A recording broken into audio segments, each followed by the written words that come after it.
Jean-Louis Gelot, je suis sociologue et enseignant à Nantes. Je suis venu du sud de la Loire, mais qui n'est pas très éloigné, ma foi, une heure de route. Donc nous sommes partis ensemble pour une heure d'échange autour des maisons conçues par Bernard Guillouette. Avant un petit propos liminaire, je vous proposerai chacun de simplement dire votre nom, l'endroit où vous habitez et la date à laquelle votre maison, la date à laquelle vous avez pris possession de votre maison. Puis ensuite, nous y reviendrons dans le corps du débat.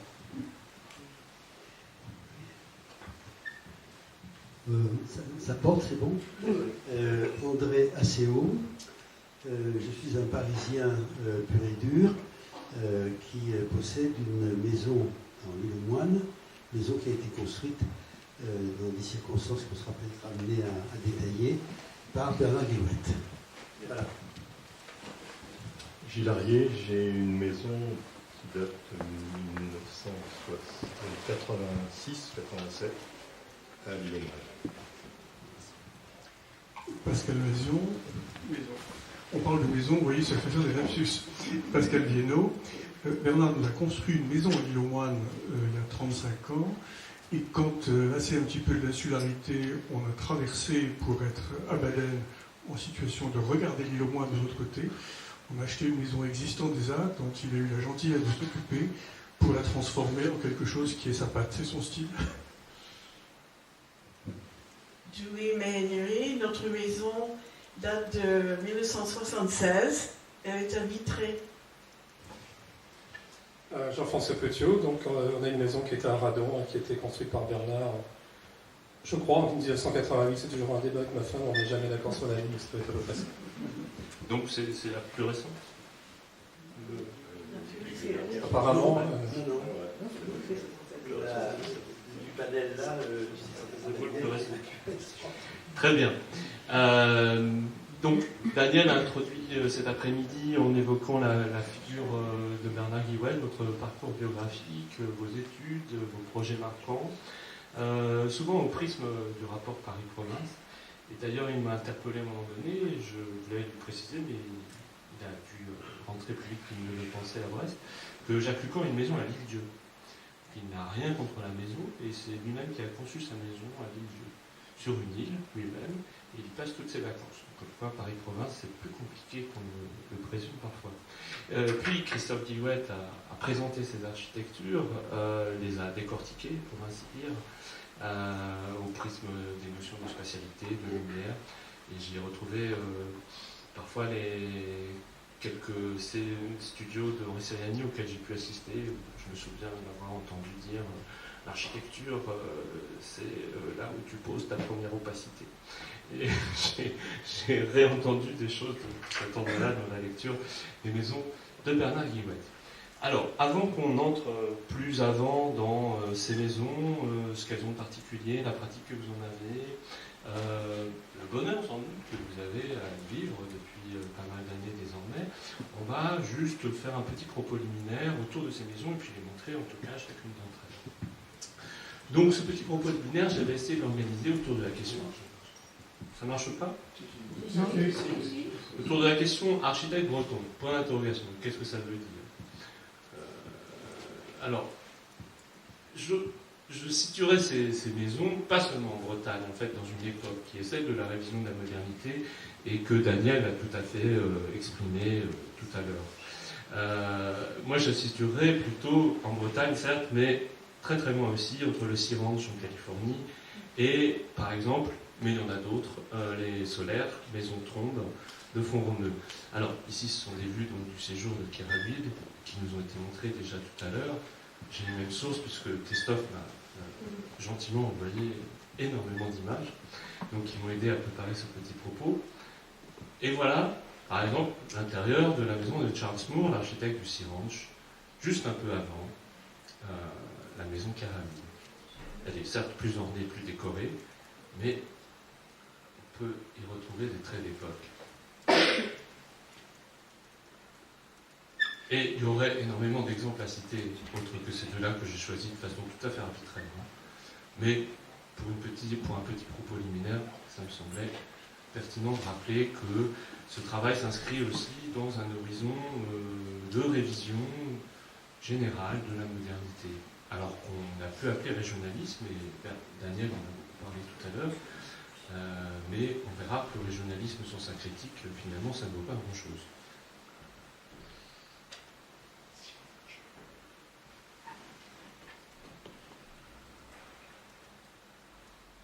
Et voilà le travail de Félix Tromp. Alors c'était un des architectes de ce fameux Fourcelaire qu'on a tous vu dans ces années-là, mais aussi l'architecte de maison groupée, qui avait tout pour trait commun le rapport à la lumière et à l'énergie solaire. Une image du quartier de Clisquet que nous avons tout à l'heure.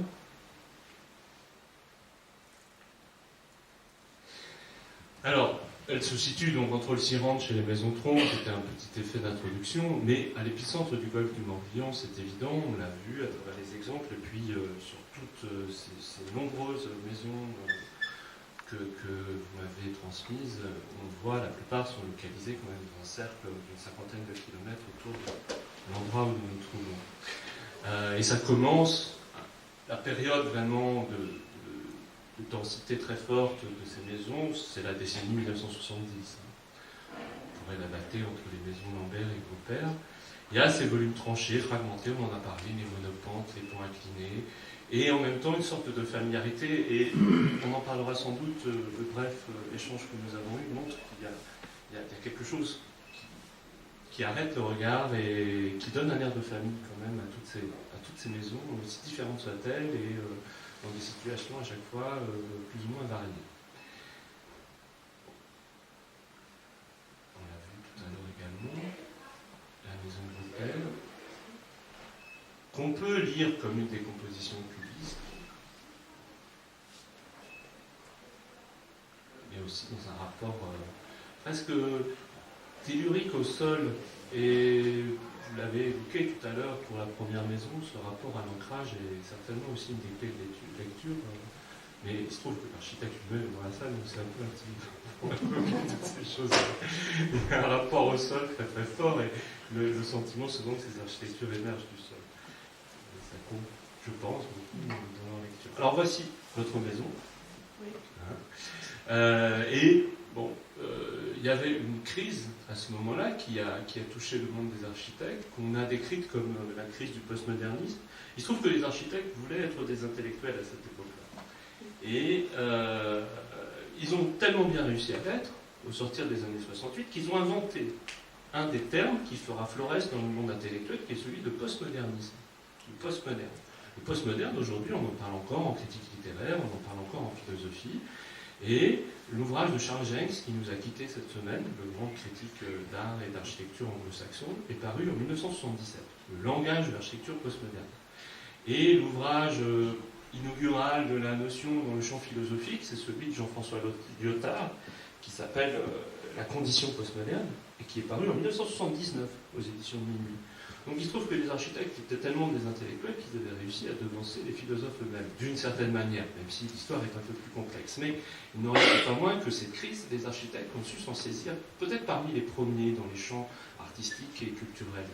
Et il fallait aussi considérer, et c'était en filigrane dans le propos de Daniel, ils étaient au premier rang finalement de la crise de la réception de leur travail. Ça se nomme les grands ensembles, évidemment, l'architecture austère, géométrique, répétitive de ces ensembles-là a, avant même 68, amené une remise en question très profonde dans cet univers. Et à sa manière, Bernard Guillouette est un des acteurs, en Bretagne en tout cas, de cette remise en cause. Et c'est ce lien entre donc une crise, le monde des architectes, un champ architectural, et une région, la Bretagne, qui, et c'est une hypothèse, qui a permis à l'architecte de surmonter, c'est ce lien entre le monde des architectes et la Bretagne qui a permis à Bernard Guillouette de surmonter la crise postmoderne. C'est une hypothèse. Nous y reviendrons. Voilà, la maison, votre maison. Je suis assez haut. Il y avait l'idée de puiser dans la discipline. Vous avez repris cette image tout à l'heure de l'intériorité qui, en effet, est très frappante dans cette maison, de ce rapport entre l'ancien et le contemporain. Et donc, la stratégie de Bernard Gillouette, c'était finalement de réconcilier des notions qui étaient présentées comme antithétiques et qui pourtant eh bien, sont indéfectivement liées, je pense en particulier à l'architecture savante et l'architecture populaire. On a parlé de vernaculaire, on a parlé de régionalisme, mais parlons aussi de savant et de populaire.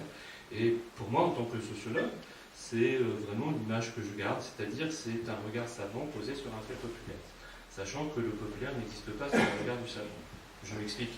Il se trouve qu'un jour, il a fallu qu'un savant vienne désigner une pratique comme étant populaire pour qu'elle existe en tant que telle et qu'elle soit nommée populaire. Sinon, elle fait partie du quotidien des gens qui la pratiquent. Et donc, c'est ce regard de savant posé sur un fait populaire qui a, je pense, donné naissance à ces architectures particulières. Et puis, oui, une lutte contre le formatage des espaces, la maison néo-bretonne. Daniel a écrit énormément là-dessus, et un de ses derniers ouvrages s'appelait Le néo-breton ou l'identité galvaudée. Finalement, le titre lui-même était explicite. La question du local et du global, les besoins, les désirs, et puis les pièges du pastiche et d'une forme d'historicisme. Alors, voici votre maison. Parce qu'en effet, le régionalisme, sans sa critique, ça ne veut pas dire grand-chose. Et c'est pas parce qu'on aime l'accordéon diatonique qu'on est un Brésil. Et il y a des moyens, finalement, de s'affranchir de ce rapport au territoire et, pour ainsi dire, de le sublimer. Et c'est ce que je trouve intéressant dans cette architecture. Et encore une image que je vous ai montrée tout à l'heure, on voit très bien ce contraste entre ces architectures qui s'échelonnent avec surplombées par ce modèle alternatif, pour ainsi dire. Et voilà ce que j'ai fait, ça chante toujours un ton au-dessus, finalement, du simple accompagnement.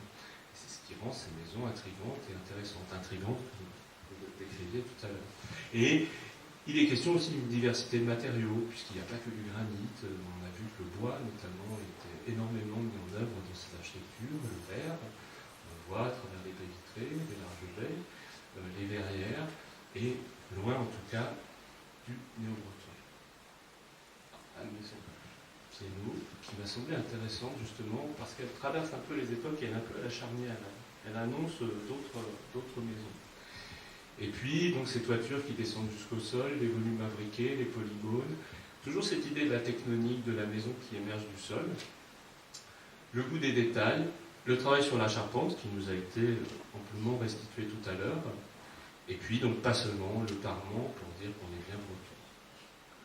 Bon, la maison Arrier, c'est l'idée, habiter une idée de la Bretagne revisitée, d'une certaine manière, revisitée par une forme de modernité. Tellurique, un rapport à l'ancrage. La maison Guillaume, tout à l'heure, et pas de style dans ces maisons, pas d'effet de style moderne. Et ça, c'était parfois le péché mignon d'une école formelle qu'on a en France nommée néo-moderne dans les années, à la fin des années 1980, début des années 1990. Il y a un rapport à des principes modernes, la lumière, la clarté, la transparence, le rapport entre le dehors et le dedans. Mais il n'y a pas de tic formel, je dirais, dans ces maisons. Et puis, ce qui m'a semblé intéressant dans toutes ces maisons, c'est la série. C'est la notion de série. Et la notion de série, dans les champs artistiques, c'est toujours très important. Et ce qui compte toujours dans la série, évidemment, c'est la pièce originale. Viennent ensuite les réponses. Les symétries, les écarts, les échos, les commentaires, les variations sur le même thème. Et c'est très frappant, et je pense que ça mériterait en tant que tel un compendium les retraçant, parce qu'il y a ce jeu vraiment sur la série qui donne tout son sens. En fait, les maisons prises en elles-mêmes sont toutes intéressantes, mais elles ne prennent sens que dans la série, d'une certaine manière. C'est pas une suite. C'est quelque chose qui joue sur la variation. Donc cette série, elle se trouve à Radon, et c'est troublant quand même de remarquer la similitude entre ces deux maisons distantes de pas mal d'années, finalement, dans la ligne du toit. Voilà. Bien, après ce petit propos liminaire, j'aimerais vous poser une question à chacun. Alors, prenez librement le micro, mais je vous la poserai peut-être en particulier, puisque... Oui. Monsieur, puisqu'on a échangé de mots tout à l'heure. Je voudrais que vous me disiez comment, finalement, vous avez eu l'idée de faire appel à un architecte pour dessiner votre maison. Parce que ça, il se trouve que ce n'est pas un fait social banal.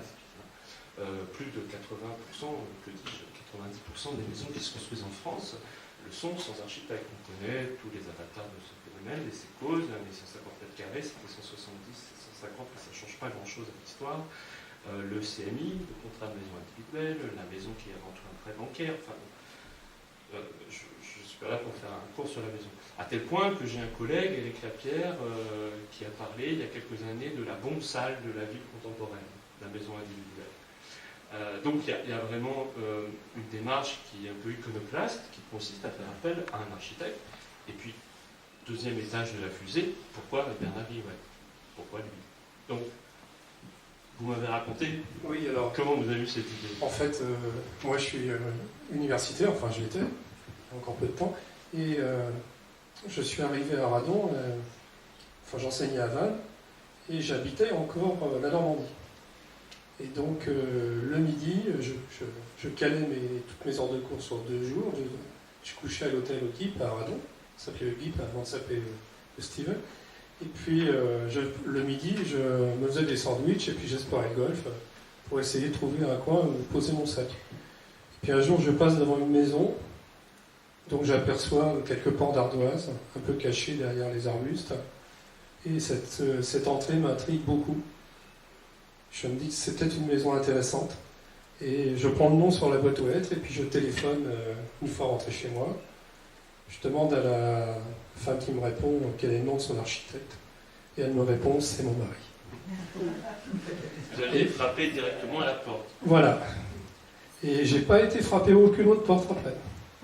Mais pourquoi un architecte pour construire sa maison? Pourquoi? Parce que, en fait, moi j'habite à Normandie, mais avant j'étais parisien, j'avais une trentaine d'années.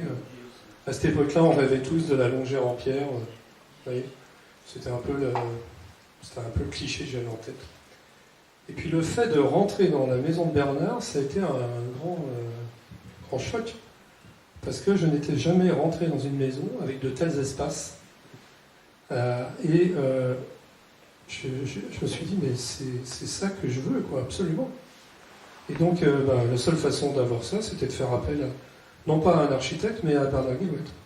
Et de tels espaces, c'est l'enchevêtrement des volumes, le rapport à la lumière? Alors, c'est d'une part, c'est le fait qu'il y a des espaces très, très longs, il y a des perspectives très longues. Quand vous êtes dans un endroit de la maison, vous avez une vue, en général, assez lointaine. Quand vous changez d'endroit, vous avez une vue qui n'a rien à voir. Quand vous êtes à un endroit, vous ne pouvez jamais deviner comment c'est vu de l'autre côté. Et quand vous êtes à l'extérieur, c'est pareil. Même pour la médiathèque, ici, c'est pareil. Quand vous voyez la médiathèque de la rue, vous la voyez du stade, ça n'a rien à voir.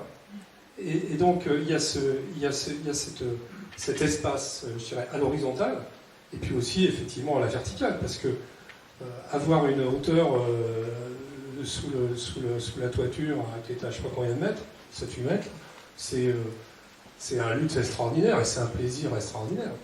Puis ensuite, après, il y a la gestion de la lumière. Parce que je vois des maisons mal conçues où on tire les rideaux tout le temps, parce qu'il y a trop de soleil. En fait, dans une maison Guillouette, la lumière, elle est très très bien gérée. Et selon votre envie du moment, selon que vous avez envie de lumière ou de moins de lumière, vous avez toujours un endroit qui va vous convenir. Donc c'est ça, c'est les formes, l'espace, l'horizontalité, la verticalité, la lumière. Et c'est une maison où on trouve son coin facilement? Ah oui. Ça fait partie des usages... Vous savez, il y avait un livre de Castaneda qui était décrié après, qui s'appelait L'arbre du diable et la petite fumée. Oui. Et dans ce bouquin, le Castaneda racontait que dans sa phase initiatique, il mettait des heures à trouver, son maître lui demandait de trouver l'endroit dans la cour où il se trouvait bien. Et tous les endroits de la cour étaient différents. Et en fait, la maison de Bernard, c'est ça, mais c'est pas dur à trouver, on se souvient. C'est plutôt bon signe, en effet. Donc, j'ai vu que votre voisine opinait du chef à un moment donné, lorsque vous avez parlé. Je suis d'accord avec tout ce que vous dites. On ne s'ennuie jamais dans la maison. Il y a toujours des variations d'angle de vue, de lumière, et aussi le fait qu'on trouve beaucoup de petits coins où on a une intimité. Donc si on est plusieurs dans la maison, il peut y avoir plusieurs personnes avec des intérêts différents. Nous avons vécu 2 ans en Tunisie quand mon mari faisait de la coopération au titre militaire. Nous sommes liés avec un couple d'Américains qui était dans le corps de la paix. Et quelques années plus tard, lui, il était architecte, il est sorti de l'école et déjà, dans ce cadre, il faisait des bâtiments publics localement, le commissariat de police et la poste. Il pouvait les dessiner ou il essayait d'introduire des éléments traditionnels tunisiens que les Tunisiens ne voulaient pas, ils voulaient que ce soit très moderne. Quelques années plus tard, on les a retrouvés à Houston, on a vu leur maison. Et on a dit, mais une maison d'architecte, c'est essentiel, on ne peut pas imaginer autre chose. Et donc, nous avons, quelques années plus tard, vu au ministère de la Culture, où mon mari était au cabinet de Jacques Duhamel, des dossiers des architectes de Bretagne. Et j'ai vu que tout de suite, c'était le dossier de M. Guillouette qui convenait de moi le mieux. Donc on a pris contact. Le rapport Paris-Province est plus complexe que Bernard l'a mis en place au début de l'après-midi. Et vous êtes tombé sur cette image parce que vous pensiez rentrer en Bretagne ou... Non, non. Ah. Oui, je vois pourquoi. Parce qu'on était à Paris à l'époque. Hein? Non, mais notre attraction était toujours sur Vitré parce que mon mari souhaitait se présenter aux élections.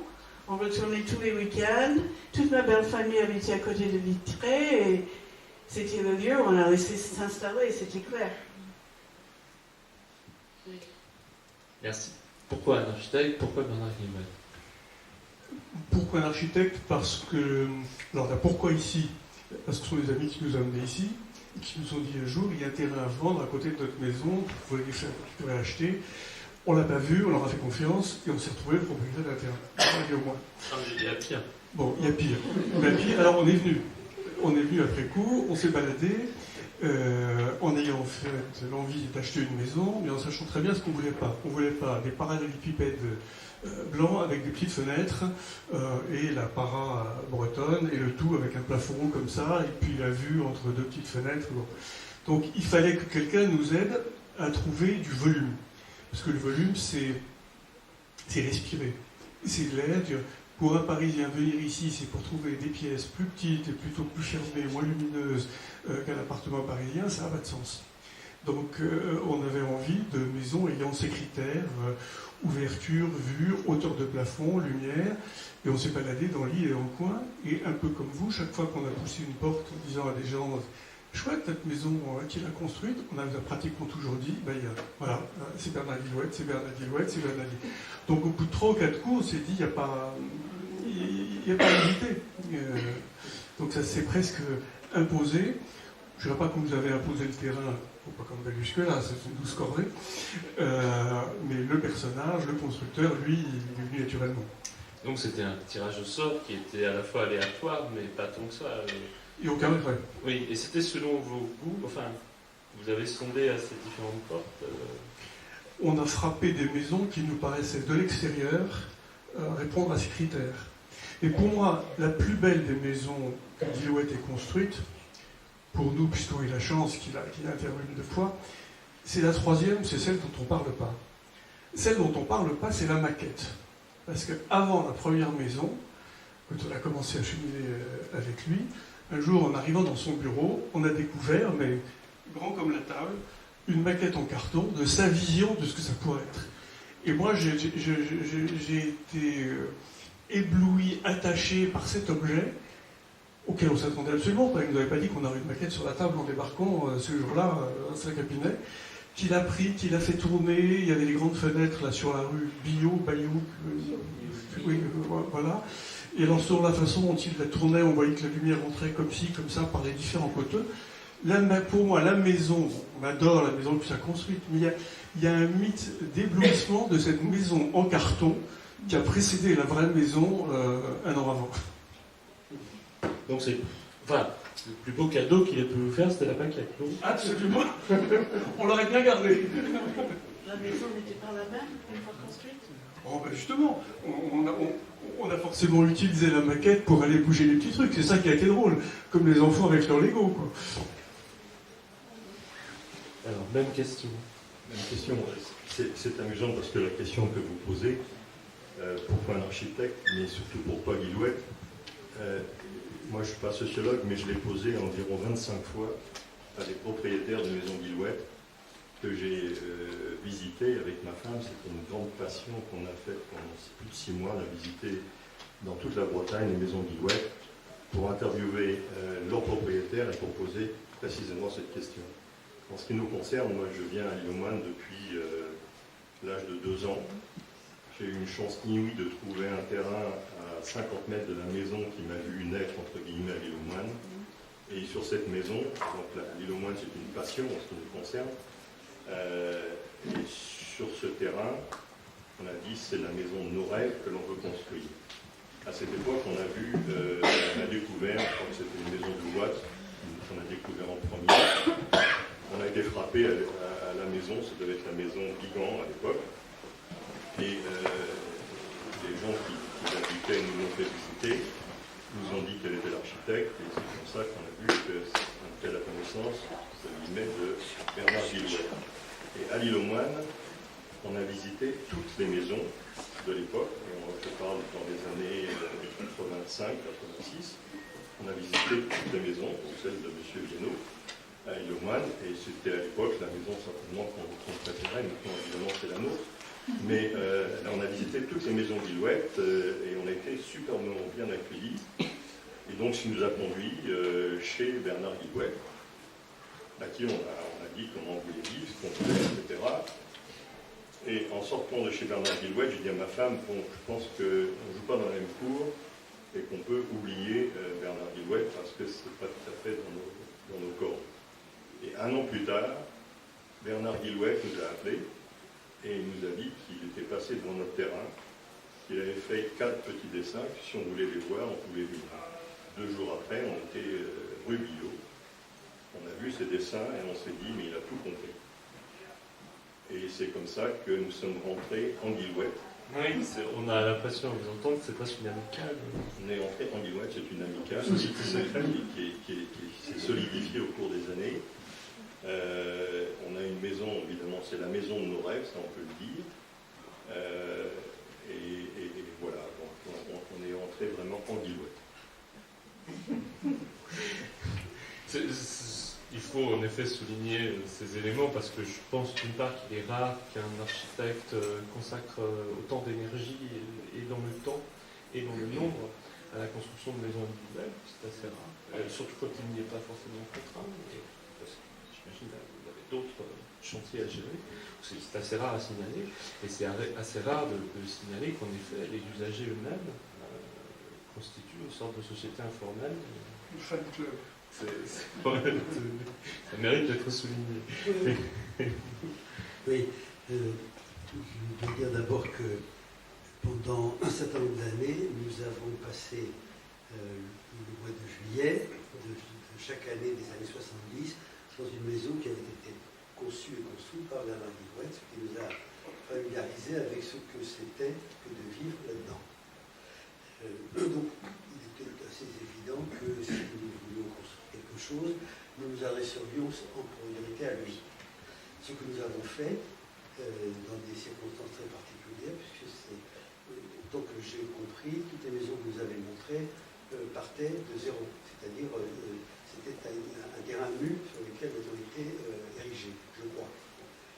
La nôtre était occupée par une maison traditionnelle, qui avait une centaine d'années ou pas loin, dont il a fallu d'abord se débarrasser d'une bonne partie qui n'était pas viable, mais il n'était pas question que ce ne soit pas Guillouette qui soit le maître d'œuvre de ce qui allait en sortir. Donc vous étiez encore plus passionné, parce que vous n'aviez pas le terrain, totalement. il vous fallait Guillaume. Il y avait une maison vraiment bizarre. Voilà. Et donc, l'élaboration a pris un temps certain, un certain temps si vous voulez. Ce qu'on montre là n'est pas très parlant, si quand même probablement.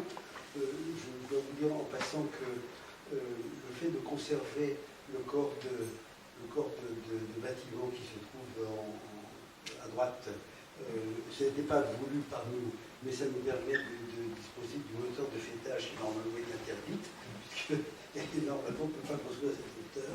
Et je dois dire aussi que le souvenir le plus précis que j'ai de ce que c'est qu'une maison Guillouette, à part celle-ci qui est la ville dans laquelle il est extrêmement agréable de vivre, c'est le projet qu'il nous a montré un soir, nous avons dîné chez lui, qui à sa grande fureur venait d'être retoqué par je ne sais quelle commission, et qui était une splendeur qui devait être faite sur, je crois que c'est sur l'île d'Ouate, je crois bien. Vous avez montré ce dessin, c'était absolument magnifique. Voilà, l'architecture c'est ça, c'est ce qui est magnifique à vivre dans ce qui existe, et ce qui est encore plus splendide qui fait rêver en disant quelle misère de vivre dans un pays qui rejette un projet comme celui-là. Je voudrais rajouter un élément qui est important compte tenu de ce que vous nous avez dit tout à l'heure, c'est qu'il faut se reporter dans ces années 87-88. À l'époque, on venait de donner au maire la signature des permis de construire.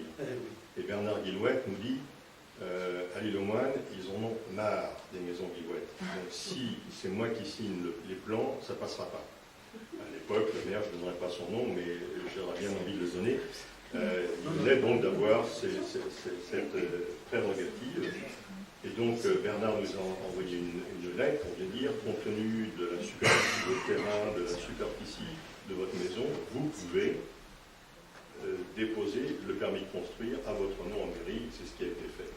Ça rejoint parfaitement ce que vous avez dit tout à l'heure. Ah, en effet, l'anecdote. C'est pas vraiment une maison Guillouette, c'est une maison Harry. L'anecdote, ça vous rend encore un peu désespérant. D'autres réactions? Sinon, il y a une autre question, une autre grande question que j'aurais aimé vous poser chacun, c'est comment vous y avez répondu en partie les uns les autres d'une certaine manière, mais y revenir un peu, c'est-à-dire comment c'est joué, c'est noué le dialogue avec l'architecte. Bon, vous avez parlé d'une maquette, vous avez parlé de repas, mais essayez d'y revenir chacun, comment c'est joué, ce qu'on appelle, alors ça c'est un nom chez les sociologues de l'architecture, ça s'appelle le colloque singulier, c'est la commande idéale entre un commanditaire et son client dans un dialogue direct. Parce que dans tout un tas d'autres chantiers, d'autres entreprises, eh bien, il se trouve que ce dialogue est souvent absent, ou se perd dans les méandres de services plus ou moins compétents, d'interlocuteurs divers. Là, peut se nouer vraiment un dialogue de partenaire à partenaire. Je rappelais tout à l'heure à Pascal Debarre avoir entendu un architecte, Rémi Butler, qui avait construit une prison sous ce modèle malheureux des PPP, partenariat public-privé, où la commande est entièrement financiarisée d'une certaine manière. Et il avait construit une prison, puisque cette procédure-là est arrivée en France pour construire vite des prisons, c'est ce qu'on nous avait dit au début. On en a fait pour tout un tas d'autres édifices, les hôpitaux notamment. Et il disait, mais au bout de 6 mois, je réclamais un chef, je voulais quelqu'un, je voulais parler à quelqu'un. En tant qu'architecte, il n'y avait personne qui était capable de prendre une décision dans le dialogue que j'entretenais avec eux. Je n'avais pas de client. Je n'avais pas de client finalement. Parce que là, dans l'exercice de la maison individuelle, c'est vraiment le rapport de personne à personne. Comment vous l'avez vécu chacun? Merci. Alors moi, j'ai eu la chance, en plus, de trouver un terrain qui était à 200 mètres de chez Bernard. Ce qui fait que... Ça veut dire qu'il était toujours là? C'est-à-dire qu'il était à toutes les réunions de chantier, moi aussi. J'habitais pas là, j'habitais donc à 2-3 km plus loin. Mais donc le dialogue a été, je dirais, permanent. Mais en fait, moi ce qui est important, ce qu'il faut souligner chez Bernard, c'est que c'est vraiment un architecte qui a eu une pensée. C'est-à-dire que quand il fait un plan, derrière, c'est pensé, c'est pas un trait de crayon. J'ai eu à connaître des projets faits par d'autres architectes dans d'autres circonstances, où à la moindre remarque du client, l'architecte n'avait pas le client n'avait pas fini de parler, que l'architecte avait donné un coup de gomme. Or, là, il n'était pas question de ça avec Bernard. Moi, j'ai eu très peu de discussions avec Bernard, parce que je lui faisais une confiance totale. Il y a 1 ou 2 points sur lesquels on n'était pas trop d'accord, et puis de temps en temps, il nous convainquait, et de temps en temps, mais ça a été extrêmement marginal, parce qu'en fait, ce qui est très important dans la relation client-architecte, c'est la confiance. Et là, il y a eu une relation de confiance totale qui s'est créée entre nous. Et du coup, ça a rendu les choses très faciles. Et moi, je dois dire que le plaisir d'avoir construit cette maison a été pour moi un plaisir permanent. Je veux dire, je n'ai pas subi un seul stress à aucune semaine de l'année de la construction. Et j'ai recommencé avec la médiathèque, où j'étais à toutes les réunions de chantier aussi. Et j'ai retrouvé ce plaisir une deuxième fois, grâce à la municipalité d'Arradon. Mais voilà, c'est donc le dialogue, c'est devenu une amitié. On est allé jusqu'à visiter des maisons à Oak Park, près de Chicago, tous les deux, pour aller voir les maisons de Wright.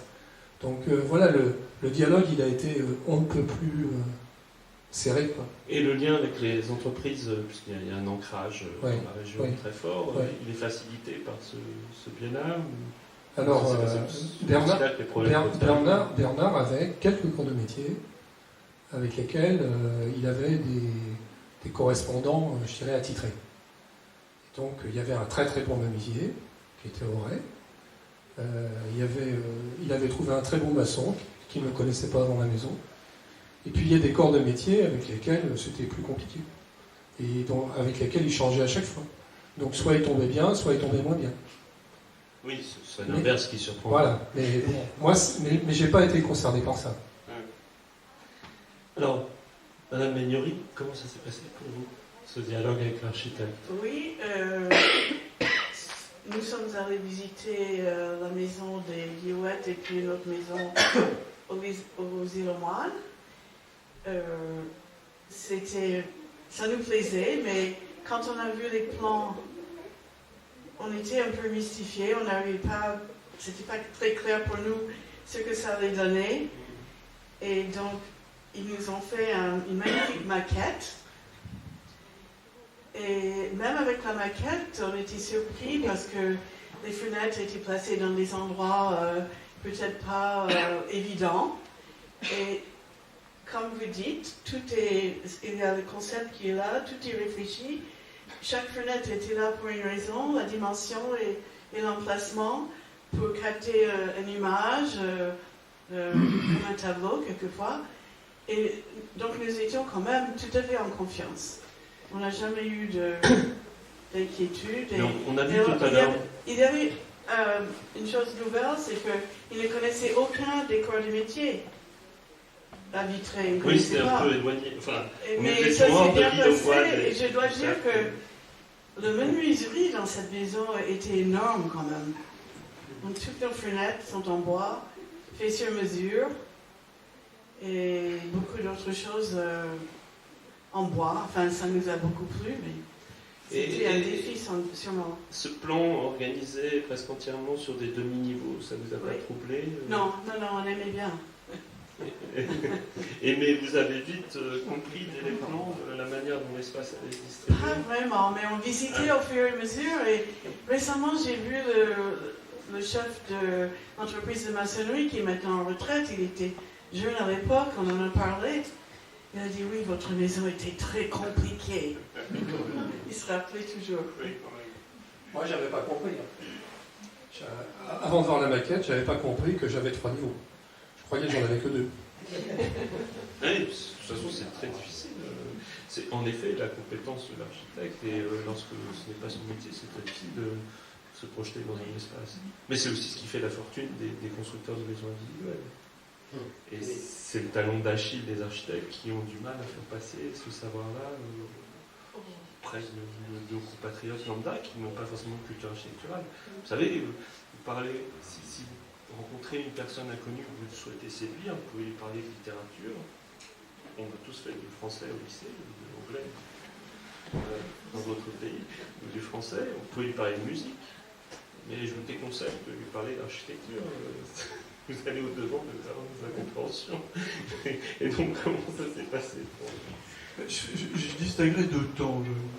Le deuxième, c'est la construction, et puis il y a au début la genèse. Le souvenir que j'ai d'une conversation avec Bernard est assez surréaliste. Avec Laurence, mon épouse, on était donc le voir, et on avait à peu près une idée de ce qu'on voulait. On croyait avoir une idée. Donc on a commencé à lui dire, voilà, on a tant d'enfants, on voudrait dans le chambre, et puis une pièce à ceci, et puis je me disais, ça ne m'intéresse pas du tout. ça ne m'intéresse pas du tout. Dites-moi comment vous voulez vivre. Dedans, dehors, enfermé, en regardant l'extérieur, avant la lumière, sans ça, tout ensemble convivialement, ou au contraire, vous voulez avoir une cuisine complètement fermée avec un petit passe-plat, chacun dans son côté, on ne se parle pas, enfin bon. En fait, on a eu l'impression, je ne dirais pas de parler à ce moment-là avec un sociologue, à côté de vous, c'est l'image qui m'en vient, mais de ne pas parler d'architecture. Il était sur la philosophie de la maison, sur sa conception, sa répartition, des pièces pour servir à quoi. Alors forcément, après, on est venu dans, concrètement, ça veut dire combien de pièces pour faire quoi, etc. Mais le rapport entre mètre carré de service et mètre carré utile, tout ça, ça découlait de la philosophie qu'on avait avant la que vous aviez. Et c'était vraiment ça que j'ai beaucoup apprécié avec lui. C'est trouvé que j'étais amené à construire d'autres choses après, où on avait des conversations, je dirais, fonctionnelles. Là, on était dans la philosophie. Bon, ensuite, la construction elle-même... On a mené plusieurs enquêtes avec ma directrice de thèse à l'époque, Monique Eleb, sur la question de l'habitat et du chez-soi. Et ça peut être une cause de divorce. Mais c'est une anecdote. Mais... On est passé à côté, mais... une sorte de mise à nu où chacun décrit ses habitudes et aussi critique à l'occasion celle de son conjoint. C'est une sorte d'auto-analyse d'une certaine manière. Alors, la chance, c'est que là, on peut redonner des moines, on peut envoyer le conjoint naviguer pendant ce temps-là, et puis voilà, on répartit le temps. Ouais. Alors, la construction elle-même, elle a été... j'ai été très souvent sur le rayon de chantier, mais pour un Parisien, c'est moins facile que pour quelqu'un qui habite, vous nous dites, à 200 mètres, à 2 km, qu'autre chose. Et je crois qu'on a dû être à peu près toutes les réunions de chantier. Donc il y a une implication forte dedans. Et vous aviez un collaborateur qui était de très grande qualité, mais qu'il fallait de temps en temps, un petit coup de piqûre au postérieur ne faisait pas de mal de temps en temps quand même pour remettre un peu de tonus, mais pas compétent, charmant, etc. Mais c'était pas mal, il fallait quand même de temps en temps le relancer. Mais ça s'est passé de façon merveilleuse, y compris dans les détails.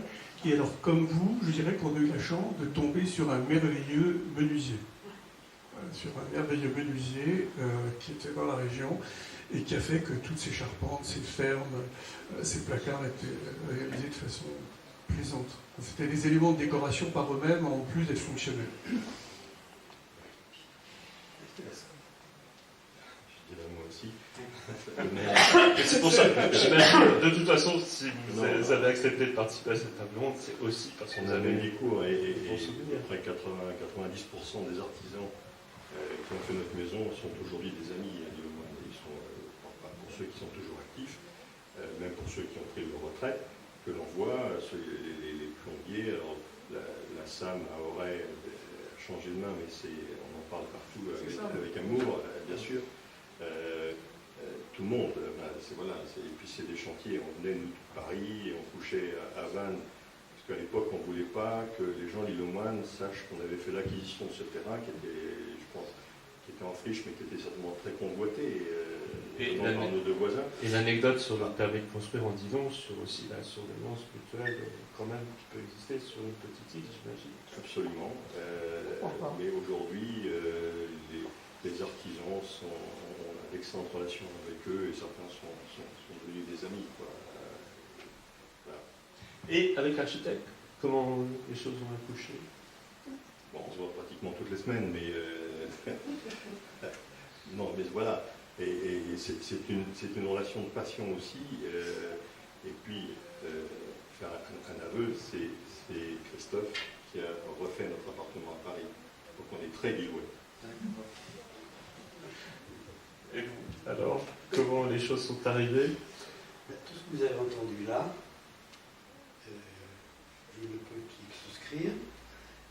Il n'y a rien à changer.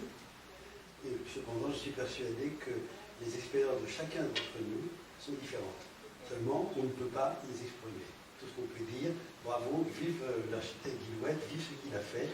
C'est formidable de vivre dans ce qu'il a fabriqué. Chaque fois qu'on est amené à entrer dans une maison autre que la nôtre, qui a été conçue par Bernard Guillouette, on s'aperçoit que c'est le même choc esthétique et la même différence. Voilà, je ne peux pas vous dire autre chose. Les mêmes variations sur une même série. Totalement. Mais alors, essayons d'entrer un peu plus quand même pour caractériser, avant la fin de nos échanges, ces architectures. On a parlé du coin, de l'enchevêtrement, peut-être d'un rapport à la lumière.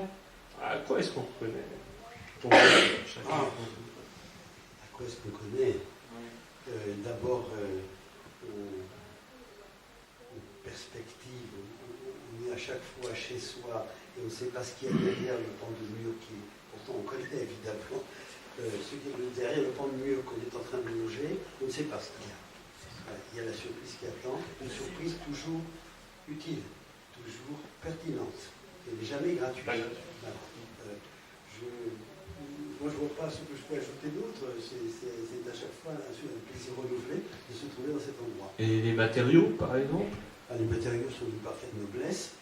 Les factures sont là pour en témoigner, mais je ne les montrerai pas. Et puis, le travail a été remarquablement fait par les artisans qui, sur l'île, pour la plupart d'entre eux, sur l'île, sont intervenus. Je ne parle pas du gros œuvre qui a été fait par une entreprise de Vannes, qui était d'ailleurs un travail absolument extraordinaire de reprise en sous-main. Ça porte un nom que j'ai oublié comme je l'ai dit, de reprendre en sous-œuvre. Voilà, de reprendre une partie, de détruire une partie existante, de reprendre en sous-œuvre une partie qu'on voulait conserver, tout en l'agrandissant et tout en lui donnant des fluides qui n'existaient pas. Oui, là, il y a eu un travail assez lourd. Plus l'enserrement de tout ça dans une création nouvelle. Et vous voulez dire qu'une fois en arrivant sur ce chantier, nous y sommes allés très fréquemment. Et l'étanchéité. N'entrons pas dans les détails. On a eu l'impression de se trouver devant une dent creuse qui, normalement, aurait dû s'écrouler sur nous. Voilà le genre de choses qui demandent du savoir-faire et de la surveillance. Et ça a été bien fait. Alors, est-ce qu'il y a des volontés pour dire qu'est-ce que ce serait une architecture? Non, mais au niveau des points communs, au niveau des matériaux, il y a quand même il y a eu une période brique avec la maison Le Bérigot en Ille-et-Vilaine, celle de Bernard à Nabruil, sa maison actuelle, la mienne qui a suivi, les maisons Martin et Le Métaux aussi, je crois qu'il y a la brique. Et puis après, il y a un autre point qu'on retrouve. Moi, je ne connais pas toutes les maisons de Bernard comme Gilles. Je n'ai pas visité autant de maisons de Bernard. Il y a les demi-niveaux. Il y a une part souvent importante de l'ardoise. On voit ma maison, il y a une partie quand même assez importante en ardoise aussi. La verrière. La serre, oui, voilà. Et puis, vous voyez, dans le prolongement de la serre, là, on a une gouttière qui vient mourir dans le jardin, là. Et là, la jonction avec le jardin, c'est un point assez symbolique. Il rattache comme s'il jetait l'encre du bateau. C'est l'encre de la maison qui est jetée dans le jardin. Et ça, je crois qu'on voit ça sur plusieurs maisons de Bernard. Et ce travail aussi sur l'entrée, qu'on a vu dans les maisons que vous avez montrées tout à l'heure. Ouais. Alors, et pour l'entrée, quelque chose qui est... Moi, j'ai souvent discuté architecture avec Bernard, il m'a appris quelques petits trucs, mais l'entrée d'une maison, elle a un statut. Elle va conférer l'entrée va conférer son statut à la maison quelque part. Et quand vous devez faire le tour de la maison pour vous demander où est l'entrée, il y a quelque chose qui n'a pas été réussi complètement. Eh bien, l'entrée avec l'abri au-dessus de l'entrée, là, il est toujours très visible, il a un statut, et voilà, c'est parfait. Et on voit bien le travail sur la maison inaugurale de Kéraville, ce travail sur le devant-derrière, qui est un des archétypes de la maison, et que les sociologues avaient décortiqué en une propre salle cachée, montrée, privée, publique, etc., etc. Disons la maison individuelle comme une somme de dichotomies à la fois spatiale et sociologique. Alors, en matériaux, et caricaturée par le pavillon. En matériaux, j'ai oublié, il y a le Red Cedar Stone. Il y a beaucoup de pans intérieurs qui sont faits en Red Cedar. Oui, c'est vrai, des intérieurs. Et le plâtre gratté. Et moi, j'ai un plâtre gratté qui a 35 ans, il n'a pas bougé. Hein. J'ai aucun entretien. Je voulais ajouter aussi, je trouve qu'il y a un trait des maisons de Frank Lloyd Wright que j'ai visité dans l'Illinois, où il y a les plaintes et puis tout ce qui entoure les portes qui est foncé avec soit le plâtre gratté ou autre chose texturée dans les murs. C'est exactement comme ça dans cette maison de 1908, je crois, là-bas. Et quand je suis allée, je me suis dit, mais c'est comme chez moi, c'est vraiment une bonne idée. Et puis, il y a quelque chose que je voulais ajouter. Le travail sur l'entrée chez vous?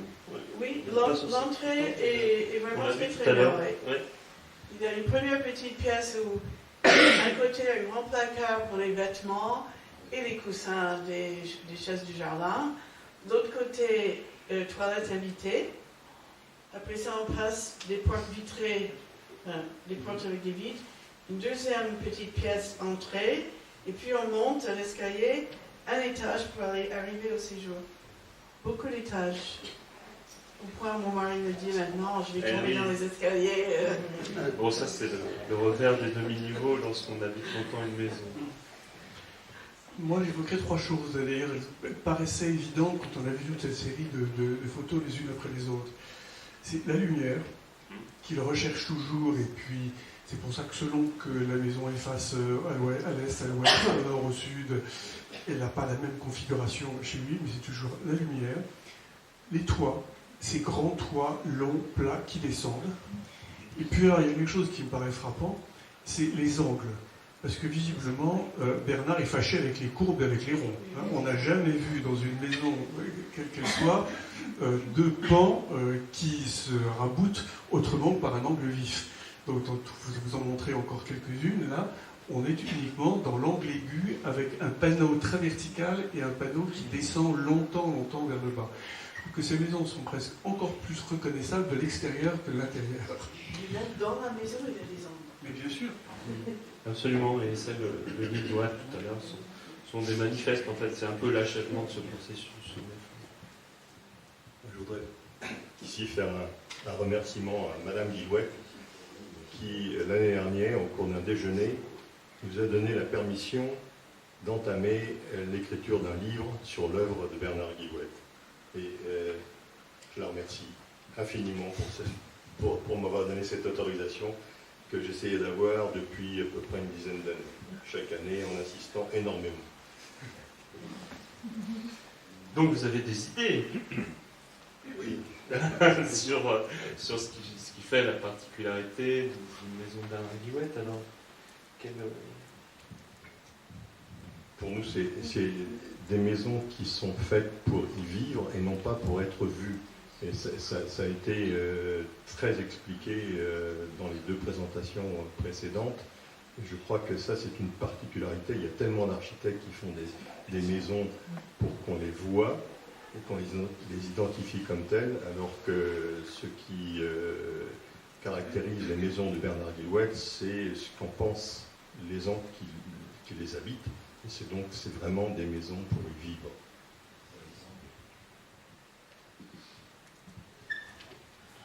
Le plâtre gratté. Je vais parler en latin. Nihil obstat et imprimatur. Il n'y a rien à ajouter, rien à dire, tout est parfait. Monsieur Guillouet, nous avons eu, il y a bien longtemps, une discussion sur qui était le plus grand architecte de Lloyd Wright ou de Le Corbusier. Vous m'avez dit à l'époque, en y réfléchissant, c'est plutôt Le Corbusier. Je peux vous dire, en 2019, vous aviez raison, je pense que Le Corbusier est un plus grand architecte que Frank Lloyd Wright. Pour terminer sur le sujet, nous pouvons confondre n'importe qui. Personne n'est obligé d'être d'accord, mais je crois que c'est ça. Vous tendez le micro. Oui, parce que j'aurais pas eu la même conclusion que vous. Je serais beaucoup plus proche des commentaires de ma voisine, ayant visité aussi sa maison, et puis tout ce quartier qu'il a créé dans l'Illinois, où je trouve qu'il y a un charme certain dans cette maison, où il y a le mélange du bois, le mélange de la brique, le mélange du blanc, qui sont toutes allongées. On est dans la même famille, en tout cas. Ils sont tous les deux classe exceptionnelle, hein, on est Oui. d'accord. Oui. Il y a peut-être, je trouve, chez le second, une chaleur de matériaux qui me touche un peu plus. Mais c'est vraiment du personnel. Quand les goûts et les choix sont explicités de telle sorte, on peut sécher. Ça serait bien. Monsieur Guillouette, après finalement tous ces éloges sur votre travail, est-ce que vous aimeriez ajouter quelque chose dans le temps qui nous reste?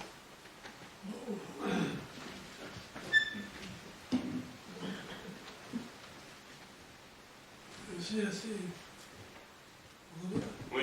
C'est difficile. Après tout ce que j'ai entendu, il y a une photo que j'aurais bien aimé voir, qui paraît-il vous avez projetée. C'était une maison que j'ai faite à la porte à Paris. Pas à Paris, enfin. Voilà. Parce que c'est une maison que j'avoue que je l'aime beaucoup.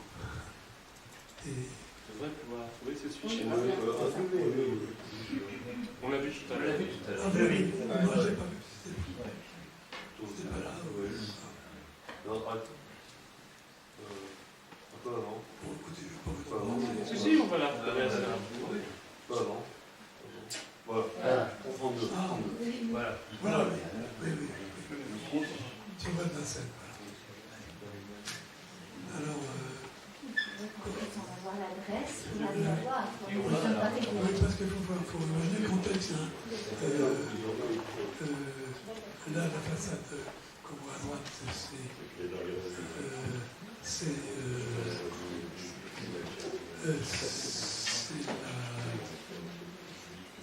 c'est ça, oui. Alors, c'est sur le bois de Vincennes. Ça, c'est la façade sur le bois de Vincennes. Alors, cette maison, Oui. pourquoi celle-ci particulièrement? Un contexte, vous voyez la parcelle, hein. Oui. Bon. Des mitoyens, ce qui est rare en effet dans votre travail. Oui, tout à fait. C'est une maison vraiment de ville. Oui. Hein. Et le jardin, on n'en profite absolument pas. Parce que, vous voyez, à droite, c'est l'entrée sur une rue. Avec le portage, le garage, qui est en demi-sous-sol. Et puis là, ça, c'est la façade avec la vue sur le bois de Vincennes. Mais entre les deux, il y a une avenue où ça circule beaucoup. Et on ne sort jamais là. On n'a que la vue sur le bois de Vincennes. Voilà. Donc, dans une situation contrainte, contrairement, enfin, je ne dis pas que les situations de l'île aux Moines ne sont pas contraintes, vous nous en avez expliqué les contraintes. Mais là, ce sont des contraintes auxquelles vous êtes soumis d'une certaine manière. Il n'y a pas le grand paysage, Alors, il y a les tout de voitures. même, il y a un grand paysage. Il y a le bois de Vincennes en face. Oui, mais entre les deux, il y a une artère à grande circulation. Donc, Mais par contre, c'est- regardez, sur la terrasse, il y a un escalier qui mène sur la terrasse, qui est une terrasse pour prendre le soleil. Vous voyez, je veux dire, tout à fait au-dessus. Là, on voit là, c'est bon. Carrément au-dessus.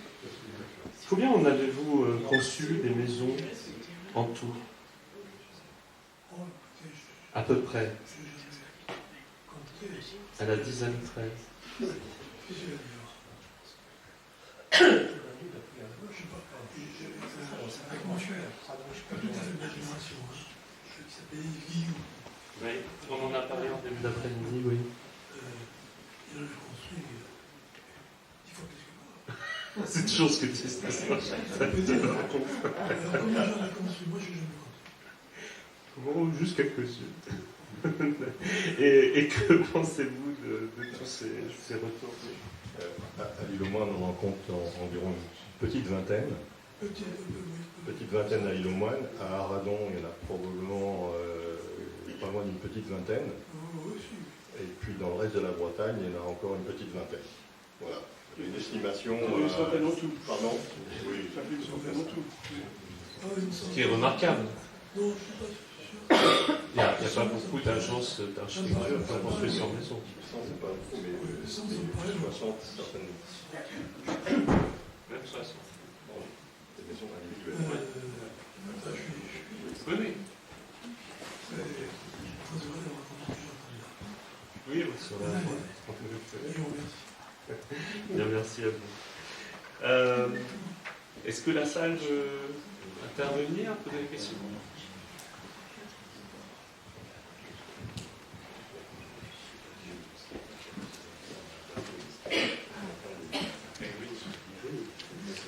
Oui, j'ai eu l'occasion de beaucoup travailler avec Bernard Guillouet, y compris pour cette médiathèque. Et vous êtes... Je suis l'ancien maire, donc D'accord, moi je... la salle a été construite pendant que j'étais maire. J'ai beaucoup travaillé avec les uns, Jean-François, et bien sûr Bernard et Christophe pour cette maison. Je suis un peu étonné, ce n'est pas une critique, c'est un constat, que vous n'ayez parlé de l'œuvre de Bernard Guillouet que pour des maisons individuelles. Est-ce que c'est un choix? Non, pas du tout. Non. Il y a la communication de Daniel a longuement évoqué les logements collectifs et la catégorie de logements intermédiaires dans laquelle Bernard Guillouet a été pionnier. Non. Parce que dans... Non, c'est une perception faussée parce que la table ronde était dédiée aux maisons. D'accord. Parce que ce que je voulais dire, c'est ceci. Il y a une chose que je retiens de nombreux échanges avec Bernard Guillouet et qui a même influencé pas mal, qui m'a influencé pas mal dans ma fonction de maire, lorsqu'il s'agissait de construire. C'est la réflexion suivante. Bernard disait, habitat et logement, c'est pas la même chose. Habitat et logement, c'est pas la même chose. Et effectivement, je pense que derrière cette différenciation, il y a toute une philosophie. Et une philosophie de relation entre les gens. Et faire habiter les gens, c'est plus que leur donner un logement. Vous tous, là, vous êtes intervenus en disant que votre maison était extraordinaire, etc. Mais lorsqu'il s'agit de faire du logement collectif, eh bien, il y a toute une philosophie à mettre en œuvre pour que les gens aient du plaisir et du goût et du bonheur à habiter ensemble. Habiter et pas simplement avoir un toit sur la tête.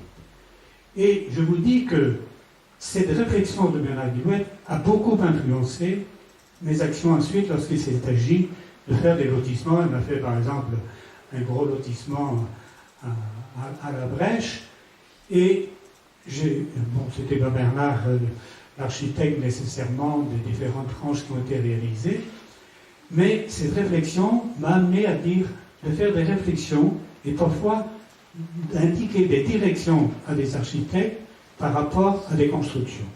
Un petit exemple, j'avais dit tout de suite, je ne veux aucune impasse à la Brèche. Je ne veux pas d'impasse. Parce que l'impasse, eh bien, c'est une impasse. Et c'est aussi donc une manière de ne pas rencontrer les autres, de ne pas vivre ensemble. Je pourrais multiplier, si vous voulez, ces choses-là. Donc, je remercie Bernard de m'avoir ouvert les yeux sur cette notion d'habiter ensemble. Par ailleurs, ce sera ma dernière remarque, on avait demandé à Bernard d'aménager l'entrée du bourg d'Aradon. Faire une entrée de bourg, ça aussi c'est une philosophie. Parce que, à quoi on donne de l'importance, qu'est-ce qui permet que les gens ont envie, sont heureux d'arriver là? Ce sont tant de choses que nous, les élus, on se posait et qu'on a posées à l'architecte. On aimerait bien une entrée que les gens ont du plaisir, ont du bonheur à franchir. Eh bien, il a tout à fait réussi ça, parce que cette entrée du bourg d'Aradon a eu un prix national. Ah oui, c'est un bel exemple. Comme un trait de bourg. On y rentre par des maisons jumelées Voilà. Et avec une implantation qui n'est pas un front continu, mais au contraire en peigne ou en redent, comme on voudra, qui laisse tout un tas de percées vers les intérieurs, vers les jardins, et qui ne forment pas un front de rue uniforme, tout en marquant en effet une série. Voilà, je voulais simplement ajouter que le travail de l'architecte, bien sûr, vous faites des maisons individuelles, mais votre boulot, c'est aussi de créer des liens entre les gens. Oui, alors après, c'est vrai qu'aujourd'hui, ces valeurs ont pu s'inverser, c'est-à-dire que de plus en plus fréquemment, dans les opérations d'urbanisme et d'habitat, on vise plutôt le quartier tranquille. Peut-être pas l'impasse, mais elle ne dit pas son nom, mais on oblige aussi l'architecte à aménager beaucoup moins de porosité qu'à l'époque où ces opérations-là ont été conçues. Mais bon. Hein, de réagir. Une chose que je voudrais dire qui pour moi est très importante, ça concerne donc la médiathèque d'Arradon et la mairie de Séné. On parle de Bernard Guillouet, l'architecte. Or, pour la mairie de Séné et la médiathèque d'Arradon, il y a deux architectes. Il y a Bernard Guillouet et Christophe Guillouet. Je tiens absolument à ce qu'on le dise. Les choses soient rétablis. Ce serait totalement j'allais dire, plus qu'injuste, quoi, qu'on ne justifie pas ça. Et je veux rappeler quand même que Christophe Guillouet, il a fait donc ses études d'architecte à laquelle que je ne veux rien finalement. Hein, et que les 2 ans qu'il a passés à la Villa Médicis à Rome, c'était juste après la suppression du prix de Rome. Quelques années après. Disons que peu d'années après. C'était pas la suppression du prix de Rome, c'était la suppression des avantages liés au prix de Rome. Je ne vais pas remplacer Daniel le poétique, mais c'était la suppression, parce qu'en fait le prix de Rome existe toujours, mais la suppression des avantages. C'est-à-dire l'inscription sur les listes d'agrément et l'introduction dans le corps des architectes des CPM. À l'école des beaux-arts. Oui, 1968, c'est la fin des avantages liés au prix de Rome. Et on a appelé ça par raccourci la suppression du prix de Rome. C'est vrai, mais quand vous y êtes allé, ça faisait une quinzaine d'années quand même, j'imagine au moins, que... Oui, mais enfin, il n'empêche que il a passé... Avant, c'est 3 ans. Oui, le séjour à l'habitat, c'était 3 ans, mais pour dessiner des ruines antiques. Et lui, il a passé 2 ans. Et alors qu'on venait en France construire des grands ensembles. Donc c'est vrai que le système était un peu... Et donc, les 2 ans, mais je veux dire, c'était... Et donc, dès son retour, il vous a accompagné? Comment les choses se sont passées? Ah, dès son retour, avant même le départ? Ça, c'est 85, je crois. Donc, les faits sont rétablis. Mais, ceci dit, il n'avait pas été mort. Les gens de Guillomoine vont devoir y aller. Mais peut-être juste avant que les gens de Guillomoine... C'est un témoignage, j'ai juste une petite question à Bernard. Vous avez tous parlé effectivement de la relation avec l'architecte. Vous avez tous eu un désir d'architecture identifié parce que vous aviez vu son travail. J'ai presque envie de poser la question à Bernard. C'est-à-dire que moi qui suis architecte, je n'ai pas construit autant de maisons, j'en ai même construit très très peu. Je crois que j'en ai fait moins de 10 ou peut-être même que 5. Mais à chaque fois que mes clients venaient me voir, je leur demandais pourquoi est-ce qu'ils viennent me voir, pourquoi est-ce qu'ils m'ont choisi moi. Parce que, voilà, j'ai ma personnalité, j'ai mon coup de crayon, j'ai ma façon de faire, et j'ai envie de travailler avec des gens qui ont envie de ma façon de faire. Et donc je voulais savoir si il t'était arrivé de refuser des clients ou de te fâcher avec eux parce que finalement... on n'est pas forcément... C'était moins idyllique que ce qui nous a été raconté. Alors... Non, mais c'est parfait, c'est très bien, c'est comme ça qu'il faut que ça se passe. Oui, dans l'absolu. Se fâcher, c'est beaucoup dire. C'est vraiment... Oui, voilà. Vous avez mis un terme à votre relation.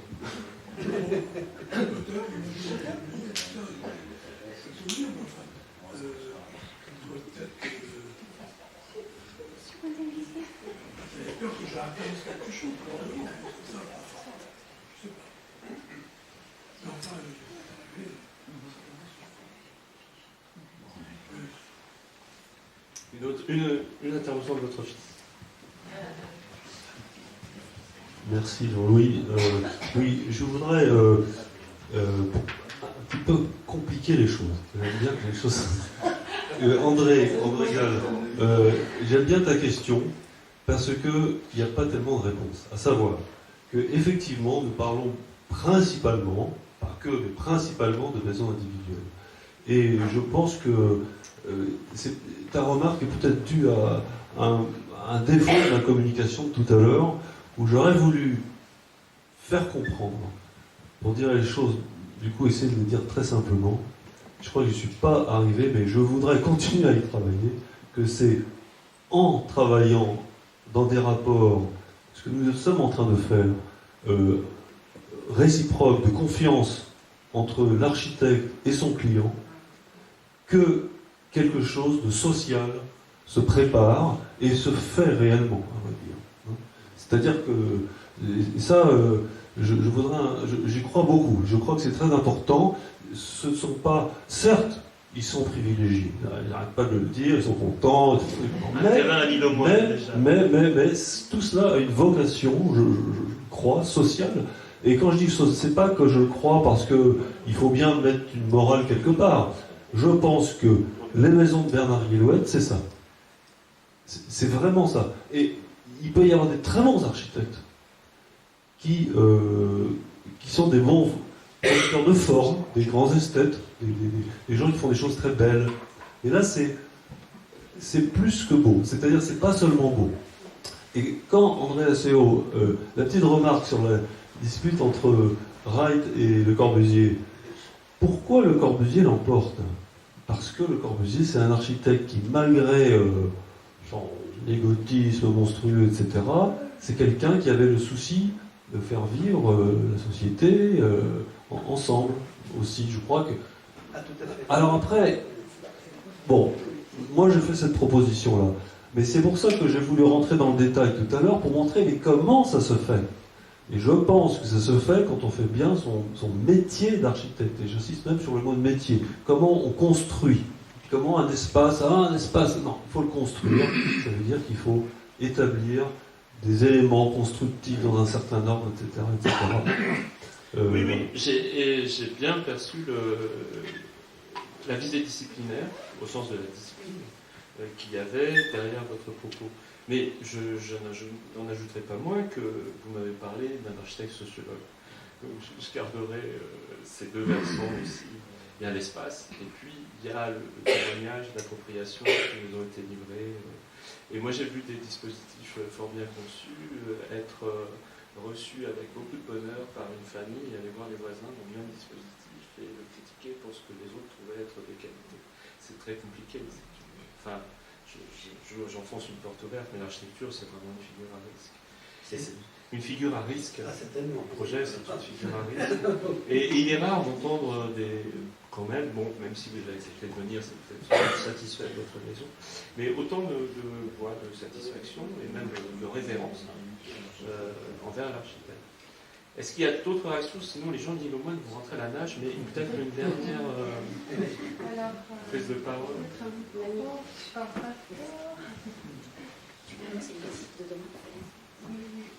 Alors, je suis Hélène Stachis-Müller, je travaille au CIE de Montpellier.